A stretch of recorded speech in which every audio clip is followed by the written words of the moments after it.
On Friday morning, we heard the news of the passing of Rabbi Adin Steinsaltz, of blessed memory. Rabbi Steinsaltz was born in Jerusalem in 1937. His entire life was devoted to Jewish education on a monumental scale. The motto of his life, a line he repeated often: "Let my people know." Let my people know. He had the unique ability to present difficult and complex material in a clear, simple manner without compromising accuracy or precision. And if that description sounds familiar to you, that is also the description that we would use for Rashi. Rabbi Shlomo ben Yitzchak, one of the greatest sages who lived 1,000 years ago, that was his particular ability, and that is why many have said that Rabbi Steinsaltz is indeed the Rashi of our generation, and it is an accurate and well-deserved description. Among the books that he has written are many that are the classic best formulation of introductions to very complicated subjects that are otherwise closed to most people to understand, and his introduction opens it up to the Jewish world. In particular, let me mention a book that he wrote called The 13-Petaled Rose, which is the best introduction to Kabbalah and Jewish mysticism that you will ever find. Another classic is The Essential Talmud, where he presents an introduction to the entire Talmud and Talmud study, the people who are there, the subjects that are covered, the methodology that is used. That work, The Essential Talmud, I use every time I teach a course in Jewish law. Certainly every year I use that book in McGill Law School, and it's a classic. Those are just two of over 60 works that he wrote, plus hundreds and hundreds of articles. And all of that, in my opinion, is secondary to his main accomplishment. And his main accomplishment, in my opinion, is the Steinsaltz Talmud. What he did was he took the Talmud, he took the text of the Talmud, he wrote his own commentary in simple Hebrew words, like Rashi did, meaning an accompanying text to be able to understand the simple meaning of the Gemara of the Talmud. And then he also wrote paragraphs of analysis going deeper into specific points like Tosfos. That work took him 45 years to complete. And then he did an English translation of that entire work. What that did is it opened up Talmud study to many thousands and thousands of people for whom it had been a closed, inaccessible work. Remember, this is before Art Scroll. And yes, of course, Art Scroll did something very important later, different, but there is no question that Art Scroll stands on the shoulders of Rabbi Steinsaltz. And what Rabbi Steinsaltz did was completely unique and sui generis. It was and remains a monumental accomplishment. I want to highlight for a moment just one of the numerous innovations that Rabbi Steinsaltz incorporated into his edition of the Talmud. And what I'm going to share with you will seem obvious to you. But it's only obvious to us now because he did it first. In his edition of the Talmud, I'm talking about the original Hebrew edition, he included material on the margins. And that included, for example, short biographies of every speaker, the description of every plant and animal and object mentioned in the Talmud. He included notes from history, from archaeology, from geography, from other disciplines, in order to make the Talmud text more clearly understandable. Now, before Steinsaltz, if you were, for example, if you were learning Talmud in a yeshiva, and the Gemara mentioned a plant, and so you ask your Rebbe, what is this? What does it look like? The typical answer that you would receive is azam inzach. I can't remember the number of times that I heard that phrase, azam inzach, meaning it's some type of a thing. It's some kind of an animal, or it's some type of an object. It doesn't matter what it is. Of course, it does matter what it is. If you're trying to learn about something, you don't know what it looks like an animal, what it looks like, what its habitat is, how it lives. You cannot understand fully what the Gemara is trying to say. Just to say it's azam inzach. I remember when I was in college, I studied economics, and I learned about a widget. So I used to ask, what is a widget? It took me a while to get it. A widget means it's some object that we might be discussing. It is a theoretical, hypothetical object that we're using for the purposes of this analysis. It doesn't matter what it is. It doesn't matter where you could sell it, how you could use it, what it's made out of. It's a widget. It just stands for something else. Much of the Talmud was in the category of widgets. And Rabbi Steinsaltz came along and said, no, that's not how you learn Gemara. The way you learn Gemara is you have to know biology, archaeology, geography, history, botany, zoology, and many other disciplines. And in doing so, Rabbi Steinsaltz built a bridge between Talmud and science, between Talmud and secular wisdom that was not there before.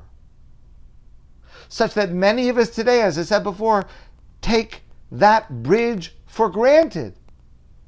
Obviously, if the Talmud mentions an animal, we want to know what animal we're talking about. Because it does, in fact, matter to understanding the Talmud. That does. By today, we take that bridge for granted.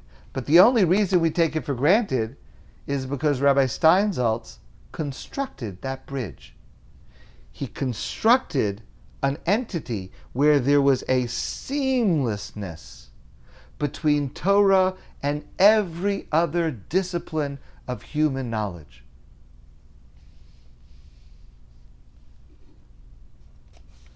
Rabbi Steinsaltz was curious.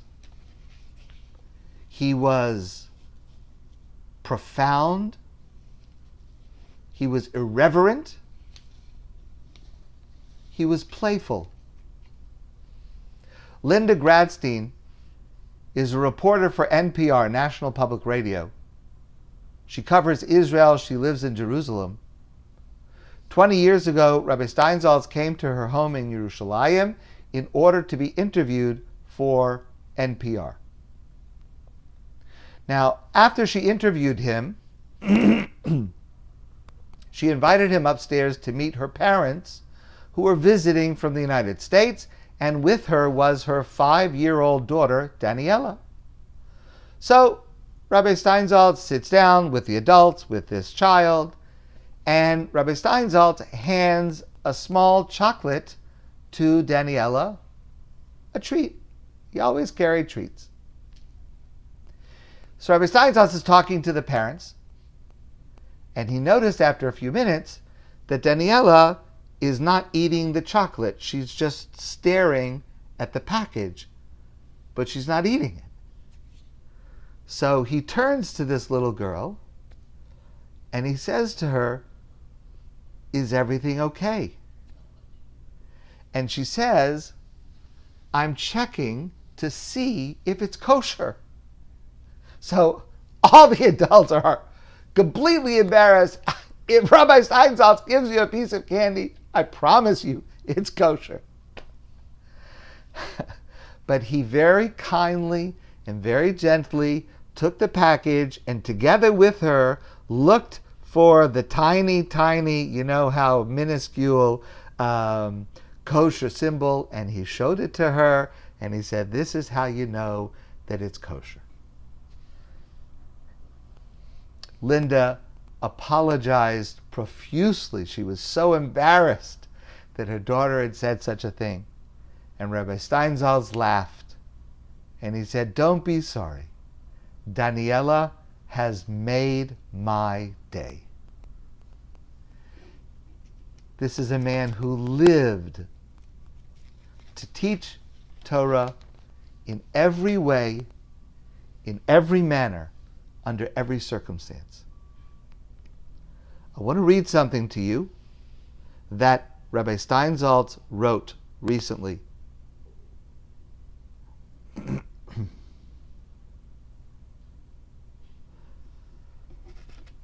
Just 2 short paragraphs.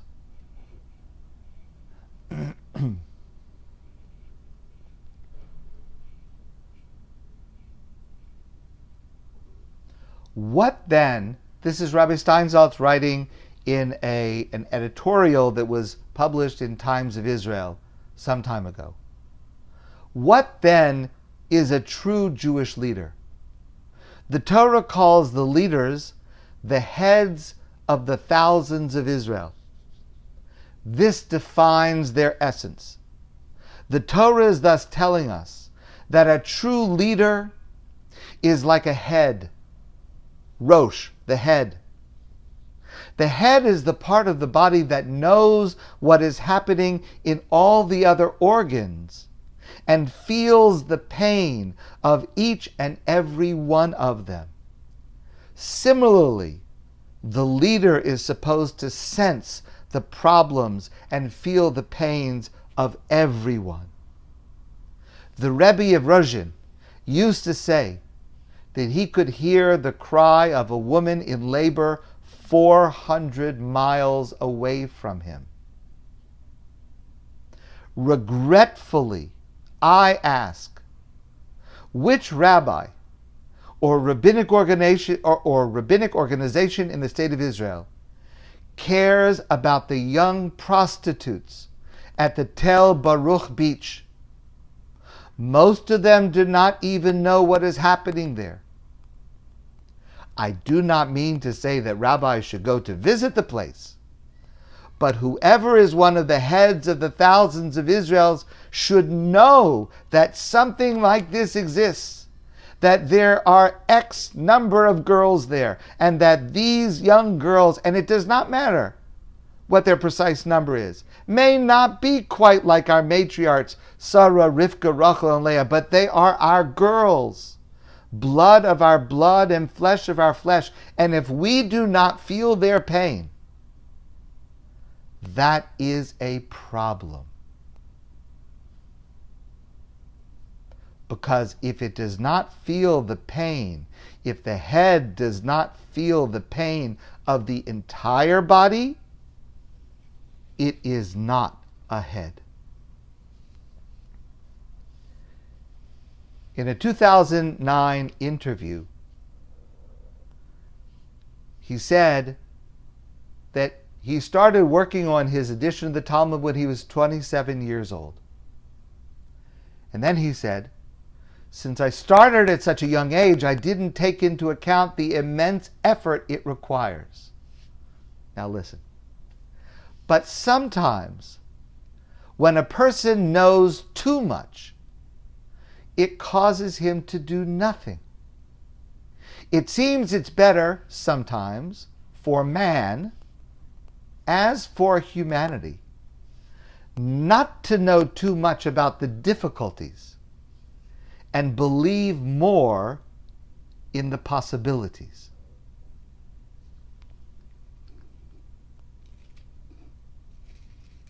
One of his final interviews in 2016, he said, I never thought about what will be written on my tombstone. I did things, but I didn't do enough. I wrote books, I gave lectures, but what would I have wanted to do? I would have wanted to leave behind a small tree that will grow.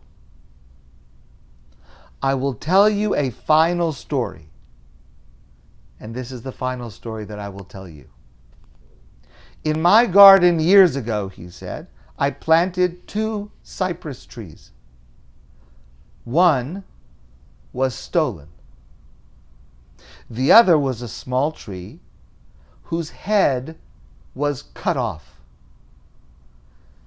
I simply had mercy on it. I took its head and taped it to the trunk. I didn't do anything else. I let it grow. I hoped the break would heal.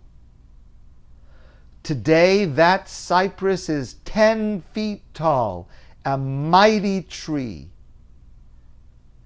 That's what I would have wanted to have done, to plant a small cypress, even one that was chopped, that will grow into a mighty tree.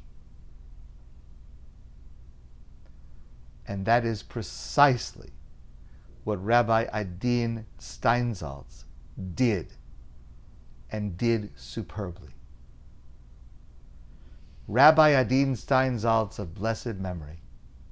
His memory is a blessing, and his teaching will endure. It will uplift, illuminate, inspire, and educate hundreds of thousands for generations to come. He has built a mighty tree in Israel. My friends, I certainly invite you to study more about the work and life of Rabbi Steinsaltz. This is such a minuscule tribute. And I imagine he would say, don't study my life, study my works. Take the Adin Steinsaltz Talmud, take one of the books, the Essential Talmud. This is a man who is a blessing among us, and his work will endure as a continuing blessing among the Jewish people and among the world. My friends, I wish you all a great day, and I look forward to seeing all of you soon in person.